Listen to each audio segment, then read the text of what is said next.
This is the bicycle parkade at Amsterdam Central Station.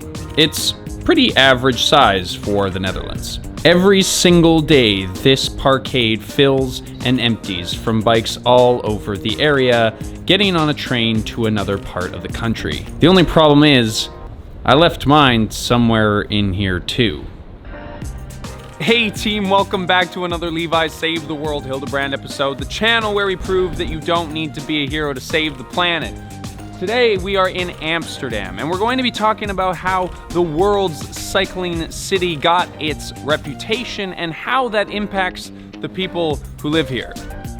I actually started this channel when I was living here in the Netherlands while I was on exchange, and during that time I got to ride my bike everywhere I went, and I loved it. I ride my bike a fair bit back in Canada, but it's pretty hard to describe how awesome it is to ride a bike in the Netherlands. But I'm gonna try in this video. There are more bikes in the Netherlands than there are people.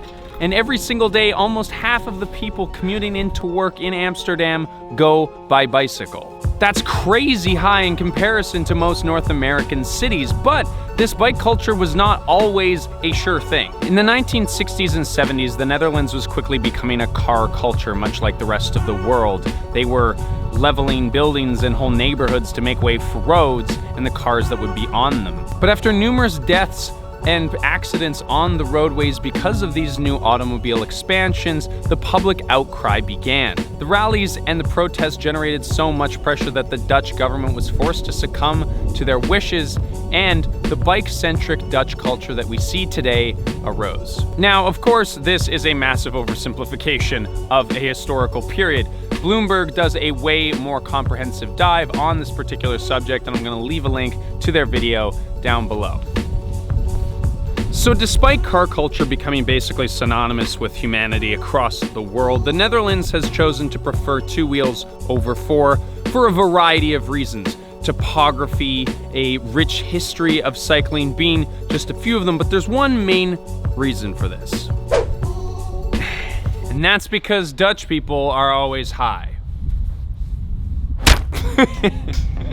No, it's because their cities are insanely compact. Look at this street. When you see Dutch neighborhoods today, you can tell that the management of space has been a theme going on for quite some time. The physical constraints of cars just don't make any sense within this limited space that they have within the country. But it's not just a add bicycles and you're good kind of situation. If you look at the Dutch street behind me, there's a few things that you might notice. Cars aren't gone from the streets themselves, but they're sharing them with scooters, bicycles, pedestrians, and tram cars. This mild chaos is totally deliberate. The Dutch government has done its best to discourage vehicle commuting by creating shared road spaces whenever possible, forcing drivers to slow down, shutting down streets entirely from vehicle traffic, and making gas and parking and insurance really expensive for car owners. But in response to these measures, the Dutch government has made it extremely easy to live without a car. You might have also noticed that Dutch people don't wear helmets when they ride their bikes, and that's because it's just really safe here. Oddly enough, this is because there are so many bikes. When you have such a large population of people riding around on bikes every day, tram drivers, car drivers, and pedestrians are forced to accommodate for them on the road, and that makes accidents less common. If you look on Google Maps, there's actually no highway going into the middle of Amsterdam, and that's the same for most Dutch cities. Instead, what you see is a world-class train system connecting all major urban centers throughout the Netherlands. This allows visitors to travel between cities without needing a car, and they can just travel by bike once they get there. And the train company helps you with this as well. This is an OV fiets. Fiets means bike in Dutch, and you can find these rental bikes at every single train station across the Netherlands. And that means that basically anyone can transport themselves across the country and have a bike there waiting when they arrive. My favorite part about these bikes is that you can use the same card to rent this bike that you did to board the train. Now that's Dutch engineering right there.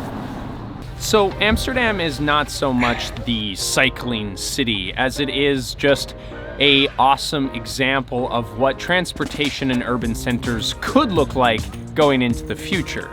If it were truly a bikes-only kind of city, then there would be massive accessibility issues for people who can't ride. There would be delivery issues with goods getting in and out of the city, and people would be cut off from visiting other parts of the country.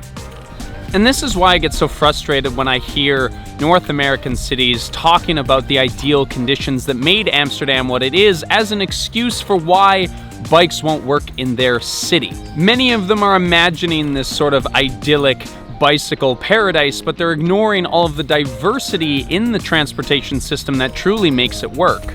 We don't need bikes to take over city streets in order to make them better, but they certainly need to be a part of the equation.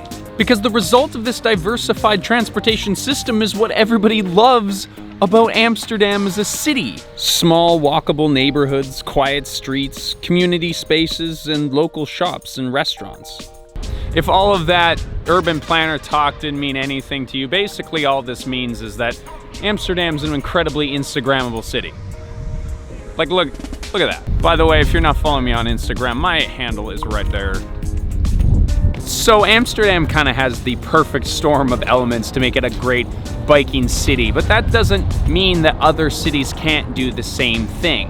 This year I'm already planning a bunch of videos about cycling and how you can hashtag put the fun between your legs more often in your day-to-day life. If there's anything that you are particularly interested in or that you want to know about, leave them down in the comments below and I'll see if I can incorporate them into a video. But regardless of whether or not you are a cyclist or whether or not you love Amsterdam, I want to thank you for watching this video, for taking the time out of your day to spend some time with me, because I really appreciate that. So if you are subscribed to this channel or you're thinking about it, I will see you in the next one.